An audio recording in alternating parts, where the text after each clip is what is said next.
G20 மாநாடு நடந்து முடிஞ்சிருச்சு. மாநாடுனா அதுக்கு ஃபினான்ஷியல் கூட்டம் மட்டும் முடிஞ்சிருக்கு பெங்களூரில். அந்த G20 தலைவராக இந்தியா வேற இருக்கா. எப்படியாவது இந்தியாவை கோர்த்து விடணும் அப்படின்னு சொல்லி ரஷ்யாவுக்கு எதிராக தீர்மானத்தை உருவாக்க வேண்டும் அப்படின்னு சொல்லி கொஞ்சம் பேர் கேட்டுட்டு இருக்க, நிறைய நாடுகள் அதற்கு எதிர்ப்பு தெரிவிக்க, நிறைய நாடுகள் எதிர்ப்பு தெரிவிக்கிறாங்க. அதனால் இப்போதைக்கு நம்மளால் ஒரு தீர்மானத்தை கொண்டு வர முடியாது அப்படின்னு சொல்லி இந்தியா சொல்ல, ஏன்னா தலைவர் இந்தியா தான்.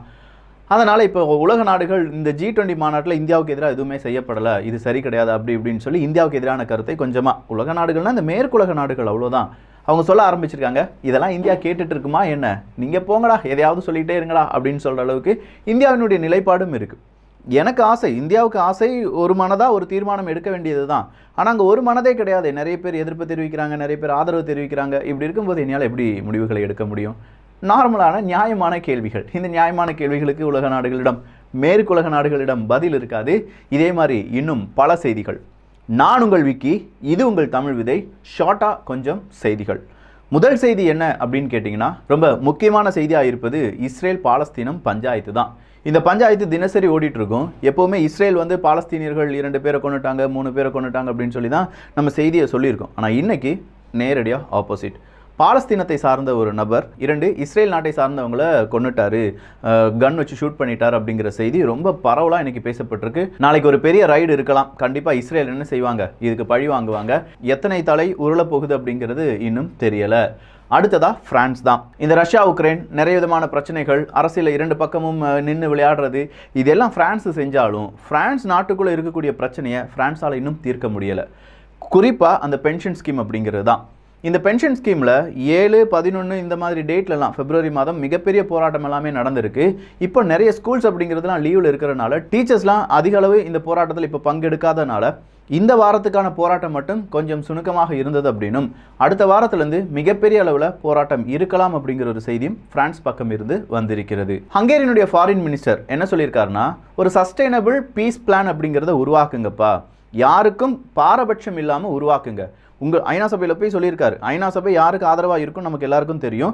ஐநா சபை வழி நடத்தக்கூடிய அமெரிக்கா யாருக்கு ஆதரவாக இருப்பாங்க, யாருக்கு எதிராக இருப்பாங்க அப்படிங்கிறதும் தெரியும். ஆனால் அங்கே போய் ஹங்கேரியனுடைய ஃபாரின் மினிஸ்டர் இப்படி ஒரு வார்த்தையை சொல்லியிருக்காரு அப்படின்னு சொல்லும்போது அது ஒரு கெத்து தான், அது ஒரு தனி ஃபீல். நான் இப்படி தாண்டா அப்படின்னு சொல்கிற ஒரு ஃபீல். ஸோ ஹங்கேரியனுடைய ஃபாரின் மினிஸ்டர் என்ன சொல்லியிருக்காருன்னா, சஸ்டைனபிள் பீஸ் பிளான் ரெடி பண்ணுங்கப்பா, நீங்கள் பாட்டுக்கு தேவையில்லாமல் ஒரு நாட்டுக்கு எதிராக மட்டுமே இருக்கீங்க. ஏன்னா ஹங்கேரி பொதுவாக ரஷ்யாவுக்கு பேஸாக கொஞ்சம் இருக்காங்க, அவங்க ரஷ்யாவுக்கு ஆதரவான நிலைப்பாடை எடுத்துகிட்டு இருக்காங்க அப்படிங்கிறது குறிப்பிடத்தக்கது. அவங்களே இப்படி ஒரு வார்த்தை சொல்லியிருக்கிறதுனால ஐநா சபையில் ஒரு குரல் அங்கே பதிவு செய்யப்பட்டிருக்கு. இப்போ நம்ம உரிமையை நாம தான் கேட்டு வாங்கணும். உரிமை மறுக்கப்படும் போது, உரிமை கிடைச்சிருச்சுன்னா ஓகே, நம்ம வாங்கிட்டு நம்ம அனுபவிச்சுட்டு அது போயிடலாம். ஆனால் மறுக்கப்படும் போது அந்த உரிமை ஏண்டா மறுக்கப்பட்டுச்சு, அது என்னுடைய உரிமை அப்படின்னு சொல்லி நம்ம கேள்வி கேட்கணும்.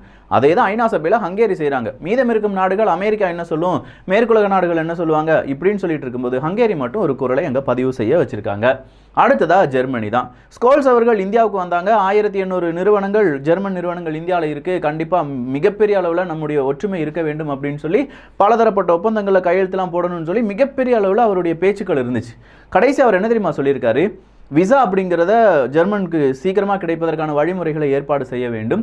ஃப்ரீ ட்ரேட் அக்ரிமெண்ட் அப்படிங்கிறது இந்தியாவுக்கும் அதே நேரத்தில் ஐரோப்பிய ஒன்றியம் முழுவதுமாக ஃப்ரீ ட்ரேட் அக்ரிமெண்ட் அப்படிங்கிறத நம்ம அமல்படுத்தணும். அப்படி அமல்படுத்தினா தான் எங்களுக்கு நிறைய ஆப்பர்ச்சுனிட்டிஸ் கிடைக்கும், இந்தியாவுக்கும் அது நல்ல ஒரு பலமாக அமையும் அப்படின்னு சொல்லி அவருடைய கருத்தை பதிவு பண்ணியிருக்காரு. ஸோ ஃப்ரீ ட்ரேட் அக்ரிமெண்ட் அப்படின்னு சொல்லும்போது ரொம்ப நாளாக தமிழ் பட்சத்தில் போட வேண்டிய ஒரு காணொலி பெண்டிங்லேயே இருக்குது. இந்தியா மற்றும் யூகேனுடைய ஃப்ரீ ட்ரேட் அக்ரிமெண்ட் தான். இந்த ஃப்ரீ ட்ரேட் அக்ரிமெண்ட் அப்படிங்கிறதுல ஒரு சின்ன ஹிண்ட் மட்டும் கொடுக்குறேன். எவ்வளோ வேணாலும் நம்ம பொருளை ஏற்றுமதி பண்ணலாம், எவ்வளோ வேணாலும் பொருளை இறக்குமதி பண்ணலாம் எங்கள் யூகேலேருந்து. அதில் டேக்ஸ் அப்படிங்கிறது ரொம்ப கம்மியாக இருக்கும். ஏன்னா ஃப்ரீ ட்ரேட் அப்படின்னா சொல்கிறதுல அந்த டேக்ஸ் அப்படிங்கிறது அங்கே ஒரு பெரிய பிரச்சனையாக பார்க்கப்படுது. ஸோ டேக்ஸ் இல்லாமல் என்னென்ன பொருட்களை நம்ம ஏற்றுமதி பண்ணுறோம், இறக்குமதி பண்ணுறோம், இது மட்டும் கிடையாதுங்க. இந்த ஃப்ரீ ட்ரேட் அக்ரிமெண்ட்டை நம்ம 2 நாடுகள் சைன் பண்ணணும்னா பலவிதமான சட்டத்திட்டங்கள் அப்படிங்கிறது இருக்கும். அந்த நாட்டில் காப்புரிமை, இந்த நாட்டில் அதை ஃபாலோ பண்ணணும், இந்த நாட்டில் இருக்கக்கூடிய காப்புரிமையை அவங்க ஃபாலோ பண்ணணும். இந்த பேட்டன் ரைட்லாம் நம்ம சொல்கிறோம் பார்த்தீங்களா, இந்த ஃப்ரீ ட்ரேட் அக்ரிமெண்ட், அதாவது இந்தியா மற்றும் யூகேல ஃப்ரீ ட்ரேட் அக்ரிமெண்ட் நடந்துச்சுன்னா நம்ம பேட்டன்ட் எடுத்திருக்கிற பல பொருட்களை நம்ம என்ன செய்து கொடுக்க வேண்டியதாக இருக்கும், விட்டு கொடுக்க வேண்டியதாக இருக்கும். ஒரு பேட்டன்ட் யுத்தம் அப்படின்னு சொல்லலாம் இந்த ஃப்ரீ ட்ரேட் அக்ரிமெண்ட். ஹிண்ட் தான் கொடுத்துருக்கேன், தேடி பாருங்க. இல்லை கண்டிப்பாக தமிழ் பட்சத்தில் ஒரு காணொலி பதிவு செய்யப்படும், அதை பார்த்து தெரிந்து கொள்ளுங்கள். அடுத்ததா ஒரு சோகமான செய்தி. இத்தாலிக்கு பக்கத்தில் ஒரு போட் அப்படிங்கிறது கவிழ்ந்து விடுகிறது. அந்த போட்டில் 40க்கும் அதிகமான மனிதர்கள், அதாவது ஒரு நாட்டை விட்டு இன்னொரு நாட்டுக்கு புலம்பெயர்ந்து வரக்கூடிய அகதிகள் அப்படின்னு சொல்லுவோம் பார்த்தீங்களா, அவங்க வந்திருக்காங்க. அந்த போட்டு தண்ணியில் விழுந்து 40 மனிதர்கள் உயிரிழந்து விட்டார்கள், அதில் ஒரு குழந்தை இருந்தது என்கிற ஒரு துயர சம்பவம் அப்படிங்கிறது இருந்துகிட்டே தான் இருக்கு. இந்த புலம்பெயர்ந்தவர்களுடைய நிலைமையை பார்த்தீங்களா? அவங்க வாழ்க்கை அவங்க நாட்டில் இல்லாமல் போயிடுச்சு. அது போர்னாலேயோ இயற்கையினாலேயோ வறட்சினாலேயோ அந்த இடத்த விட்டு இன்னொரு இடத்துக்கு போகிறாங்க. அப்படி போகும்போது அவங்க வாழ்ந்த இடம், அவங்களுடைய வீடு, அவங்களுடைய உடைமைகள் இதெல்லாம் விட்டுட்டு போக வேண்டியதாக இருக்கும். ஏன்னா எல்லாத்தையுமே கொண்டு போக முடியாது. அவங்க டூர் போகலை, அவங்க பிக்னிக் போகலை. அவங்க போகிறது இங்கே வாழவே முடியலப்பா, இன்னொரு நாட்டில் போய் வாழ்ந்து விடலாம் அப்படின்னு சொல்கிற அந்த ஒரு இக்கட்டான நிலைமையில் போயிட்டு இருக்கும்போது உயிர் கூட அந்த பூமியில் நம்ம எங்கே போகிறோமோ அந்த பூமியில் நம்ம உயிருடன் திரும்புவோமா இல்லாட்டி பிணமாக போயிடுவோமா அப்படிங்கிற ஒரு பயம் கலந்த ஒரு வாழ்க்கை. ஒரு நாள் அந்த கொடுமையை அனுபவித்தாலும் கண்டிப்பாக இந்த புலம்பெயர்ந்தவர்களுக்காக நம்ம ஏதாவது செய்யணும் அப்படிங்கிற ஒரு தாட் நமக்குள்ளே வருவதற்கான நிறைய வாய்ப்புகள் இருக்குது. கொஞ்சம் அதை நம்ம புரிந்து கொள்ளலாம். ஏன்னா நாம் நம்முடைய வீட்டில் குழந்தைகளை வளர்த்துட்ருக்கோம். அந்த குழந்தைகள் நாளைக்கு மிகப்பெரிய தலைவர்களாக மாறலாம். அந்த தலைவர்களாக மாறக்கூடிய குழந்தைகளுக்கு நம்ம சொல்லிக் கொடுக்க வேண்டிய மிக முக்கியமான பாடம் இதுதான். புலம்பெயர்ந்தவர்கள், அகதிகள் அவங்க தனி மனிதர்கள் கிடையாது, அவங்களும் நாமும் ஒன்றுதான் அப்படிங்கிற அந்த புரிதலை எல்லோருக்கும் ஏற்படுத்த வேண்டும். அடுத்ததா ஹூத்தின போராளிகளுக்கும் ஏமன் நாட்டில் இருக்கக்கூடிய ராணுவ வீரர்களுக்கும் இடையே நடந்த சண்டையில் 4 ஏமன் சோல்ஜர்ஸ் அப்படிங்கிறவங்க கொல்லப்பட்டிருக்கிறார்கள் அப்படிங்கிற ஒரு செய்தி வெளியாகி இருக்கிறது. துருக்கி சிரியால எர்த்குவேக் வந்துச்சு. அதுல நிறைய வீடுகள், நல்ல ஸ்ட்ராங்கான இருந்த வீடுகளையும் நிறைய பேர் என்ன செஞ்சாங்க, இன்சூரன்ஸுக்காக இல்லை இப்படி விழுந்துருச்சு அப்படின்னு சொல்றதுக்காகலாம் அவங்களுடைய வீடை இடித்தார்கள் அப்படின்னு சொல்ற வழக்குகளில் இதுவரையிலும் 184 மனிதர்கள் கைது செய்யப்பட்டிருக்கிறார்கள். இஸ்ரேலினுடைய எல்எல் அப்படிங்கிற விமான சேவை நிறுவனம் அவங்களுடைய விமானம் பேங்காக்கு போக வேண்டிய இந்த விமானத்தை சவுதி ஒமானுடைய ஏர்ஸ்பேஸ் வழியா அனுப்பியிருக்காங்க. ரொம்ப முக்கியமான தருணம். ஏன்னா அரபுலக நாடுகள் எங்களுடைய வான்பரப்பை நீங்கள் பயன்படுத்தி கொள்ளலாம் அப்படின்னு சொல்லி இஸ்ரேலுக்கு சம்மதம் கொடுத்துருக்காங்க. எவ்வளோ முக்கியமான விஷயம் தெரியுமா? வரலாற்றில் இது ரொம்ப ரொம்ப ரொம்ப இம்பார்ட்டண்டான விஷயம் அப்படின்னு சொல்லலாம். அடுத்ததா அதே இஸ்ரேலில் நெத்தன்யாகு அவர்களுக்கு எதிராக என்னப்பா இந்த கோர்ட்டு நீதிமன்றத்தெல்லாம் நீங்கள் ஓவர் கம் பண்ணுற மாதிரி புதுசாக சட்டத்தெல்லாம் கொண்டு வரீங்களாமே, அந்த சட்டத்துக்கு எதிராக நாங்களாம் போராடுறோம் அப்படின்னு சொல்லி 1,64,000 மனிதர்கள் போராடி இருக்காங்க இன்னைக்கு ஒற்றை தினத்தில். ஸோ இவ்வளோ பெரிய போராட்டம் நடந்துட்டு இருக்கு. ஆனால் அதை பற்றி பேசுறதுக்கு இந்த ஜார்ஜ் சோரோஸ்லாம் எங்கப்பா போனாரு?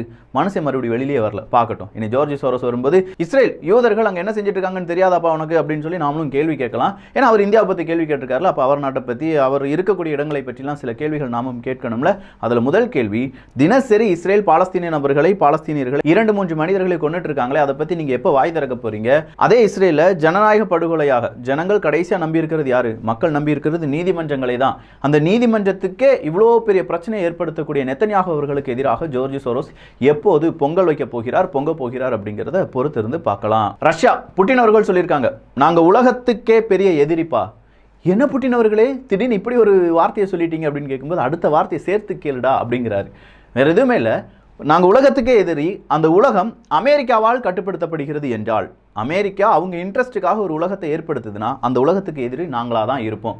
ஏன்னா இங்கே ஒரு நாடுனுடைய எதிர்பார்ப்பு, ஒரு நாடுனுடைய ஆசை மட்டும் இந்த உலகம் கிடையாது. இந்த உலகத்தில் இருக்கக்கூடிய அனைத்து நாடுகளுக்கும் அவங்கவுங்களுக்கான ஸ்பேஸ் இருக்குது, அவங்கவுங்களுக்கான ஃபியூச்சர் இருக்குது, அவங்கவுங்களுக்கான திட்டங்கள் இருக்குது. அதை தான் நிறைவேற்றணுமே தவிர நான் தான் உனக்கு எல்லாம், நான் சொல்கிற மாதிரி தான் இந்த உலகம் கேட்க வேண்டும் என்றால் அப்படிப்பட்ட உலகத்திற்கு நான் எதிரி அப்படின்னு சொல்லி புட்டின் அவர்கள் ஒரு ஸ்பீச்சை கொடுத்திருக்கார். பரவாயில்லையே, நல்ல ஸ்பீச் தான். ரஷ்யா மற்றும் ஈரான் அவங்களுடைய தூதரக அதிகாரிகளை இன்னைக்கு எங்க அனுப்பியிருக்காங்க? ஐநா சபைக்கெல்லாம் அனுப்பியிருக்காங்க. ஹியூமன் ரைட்ஸ் கவுன்சில், ஐநா சபையினுடைய உபக்குழு தான் ஹியூமன் ரைட்ஸ் கவுன்சில். ஸோ அங்கே வந்து பேச்சுவார்த்தையெல்லாம் நடத்திட்டு இருக்காங்க. ஆல்ரெடி ஈரான், ரஷ்யா இந்த ஹியூமன் ரைட்ஸ் கவுன்சிலுக்கு எதிராக நிறைய விஷயங்கள் செஞ்சுட்டாங்க, வார் கிரைம் செஞ்சிருக்காங்க அப்படி இப்படின்னு சொல்லி பல குற்றச்சாட்டுகள் இருந்தாலும் எங்களுடைய தூதரக அதிகாரிகளும் அங்கே வருவாங்கப்பா அப்படின்னு சொல்றது தான் மிக முக்கியமான ஒரு ட்விஸ்டாக இருக்கு.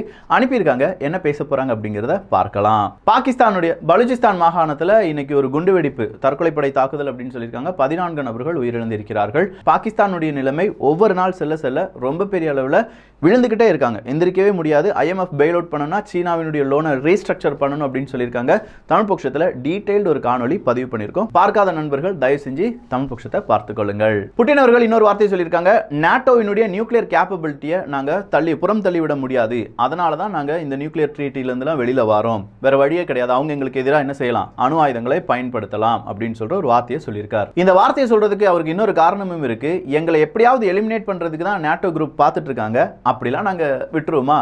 நான் வீழ்வேன் என்று நினைத்தாயோ அப்படிங்கிற ஒரு ஸ்டாண்டில் செமையாக சொல்லியிருக்காரு. ஈரானுடைய கரன்சி இதுவரையிலும் இல்லாத அளவுக்கு, அதாவது வரலாற்றில் இப்படி ஒரு டவுனுக்கு போனதே கிடையாதான், அந்த அளவுக்கு டவுனுக்கு போயிருக்கு அப்படிங்கிற ஒரு செய்தியும், ஈரானுக்கு எதிராக பொருளாதார தடைகள் இன்னும் புதிதாக போடப்படும் அப்படிங்கிற ஒரு செய்தியும் வெளியாகி இருக்கிறது. பூட்டானுக்கு 2 பில்லியன் ரூபாய், அதாவது கிட்டத்தட்ட ஒரு 200 கோடி ரூபாய் நம்ம என்ன செய்ய போகிறோம், அவங்களுடைய இன்ஃப்ராஸ்ட்ரக்சர் டெவலப்மெண்ட்டுக்காக இன்வெஸ்ட்மெண்ட் பண்ண போகிறோம். குறிப்பாக இந்த ஒரு இன்வெஸ்ட்மெண்ட் அப்படிங்கிறது இந்தியா பூட்டான் உறவில் புதிய ஒரு மைல்கல் அப்படின்னு சொல்லலாம். நியூசிலாந்தில் அடுத்த வாரத்தில் இரட்டை சைக்ளோன் அப்படிங்கிறது தாக்கலாம் அப்படிங்கிற ஒரு எச்சரிக்கை கொடுக்கப்பட்டிருக்கிறது.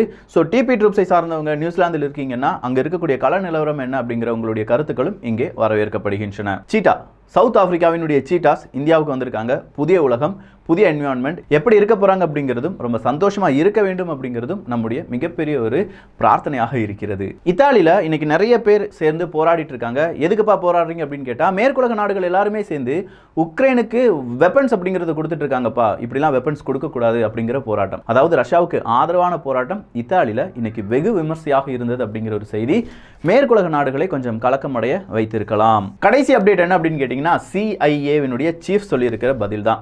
நீங்கள் என்ன வேணாலும் நினச்சிக்கோங்கப்பா, சீனா கண்டிப்பாக ரஷ்யாவுக்கு ஆயுதங்களை கொடுக்கும், அதுக்கான கிரெடிபிள் சோர்ஸ் எங்ககிட்ட இருக்குது, அதுக்கான ஆயத்த நடவடிக்கையில் சீனா இறங்கிட்டாங்க, ஸோ இதில் மாற்றம் கிடையவே கிடையாது அப்படின்னு சொல்லி கற்பூரத்தில் அடித்த மாதிரி சொல்லிட்டு இருக்கார் மனுஷன்.